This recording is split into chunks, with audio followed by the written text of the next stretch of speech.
अस्सलाम वालेकुम जी, वेलकम हो गया जी। लो जी वीर जी शौक करो वीडियो जो कोई कमी पेशी रह जाए ना तो माजरत।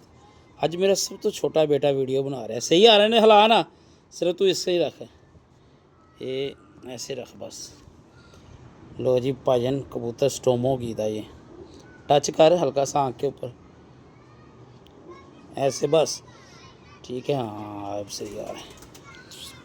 पर चेक करो वीर जी, ठीक है, कुंदा चेक करो और बगल चेक करो। खुदा दी कसमें मज़ा आ गया। सुबह मैं बारिश दे विच मतलब मैं जाना होना 5 साढ़े 5 बजे ड्यूटी ते मैं नेरे च ही डक के गया जी।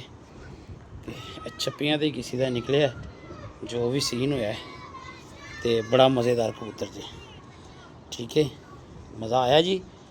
लव यू हो गया है मेरी। कैसा है कबूतर? पंजे भी चेक कराओ यार, पंजे भी यार, देखो यार पंजे ऐसे ऐसे टच करते हैं। शाबाश यार, तू तो बड़ा समझदार है, मैं तुझे बेवकूफ़ समझ रहा था।